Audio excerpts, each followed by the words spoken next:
Sudah lama tidak pernah membahas hal menarik di balik sebuah series populer, entah itu anime atau manga ataupun sebuah novel. Konten ini selalu ditunggu-tunggu buat kalian yang suka mendengar trivia atau fakta di balik populernya sebuah series. Ya, kurang lebih seperti itulah.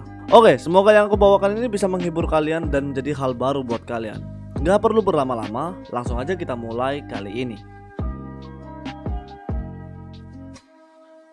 Kita mulai dari Hokuto no Ken, bisa dibilang salah satu series dark fantasy yang cukup populer pada masanya. Sekitar tahun 80-an lalu, series ini tuh bersanding dengan karya populer di Shonen Jump, di antara lainnya seperti Dragon Ball dan juga Captain Tsubasa.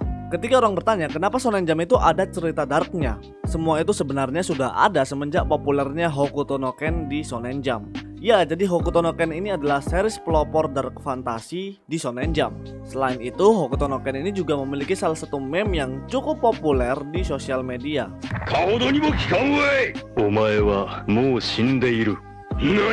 Tapi yang menariknya lagi, scene pertarungan Kenshiro ini tuh berdampak sangat besar.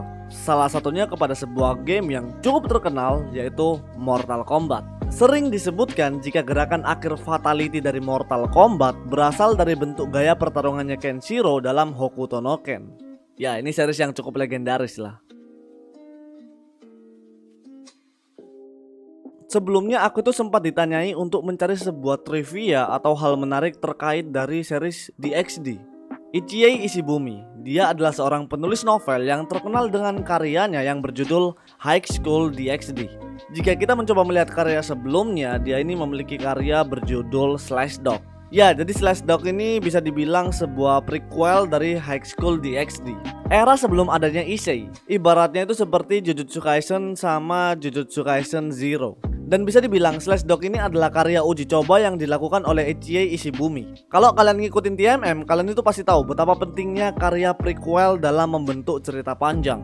Dan elemen yang hadir pun bisa dibilang nggak jauh berbeda. Di sisi lain masih ada beberapa karakter juga yang masih dipertahankan untuk muncul di High School DxD. Kita ambil contohnya itu seperti Suzaku Himejima yang berubah menjadi Akeno Himejima. Itu baru satu, sebenarnya masih banyak karakter lainnya yang menjadi referensi dalam pembentukan karakter di DxD. Tapi menurutku ini bakal menjadi hal menarik buat kalian yang belum tahu sih. Bahasa Jepangnya itu cukup panjang, tapi kalau mau disebut dalam bahasa Indonesia sering disebut sebagai petualangan Hachi si lebah madu. Biasanya sama orang-orang itu disebutnya sebagai Hachi anak sebatang kara. Mungkin karena lagunya terngiang-ngiang di telinga kita gitu ya. Hachi anak yang sebatang kara pergi mencari ibunya. Oke, siapa sangka jika cerita Hachi ini dulu pernah menjadi sebuah keributan yang cukup ramai di Jepang terkait judul dalam ceritanya. Kalau kita lihat judul yang paling awal, series ini punya judul bernama Minashigo Hachi yang kemudian dikritik dan akhirnya berubah menjadi Mitsubachi Hachi. Nah, kok bisa? Karena Minashigo sendiri memiliki arti sebagai yatim piatu, yang mana disebutkan jika judul itu sudah tidak relevan dan dianggap cukup diskriminatif untuk sudut pandang masa kini. Makanya series ini sempat berubah judul menjadi Mitsubachi Hachi, yang berarti lebah madu Hachi.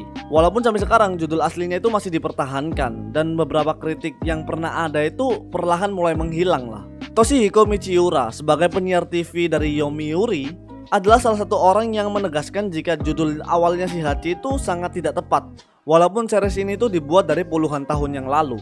Tapi akun resmi Tatsunoko Production sebagai rumah produksi yang terlibat dalam pembuatan animasi Hachi menegaskan jika judul itu tidak salah.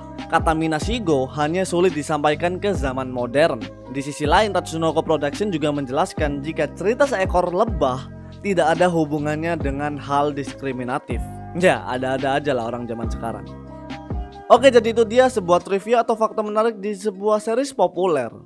Kenapa cuma 3 series doang bang? Biar TMM gak kehabisan konten. Jujur sekali aku ya. Oke, gitu aja, semoga tetap menghibur. Walaupun aku juga lagi sibuk, semoga tetap bisa mengisi di TMM lah. Oke, gitu aja, sampai bertemu di video yang selanjutnya. Bye bye.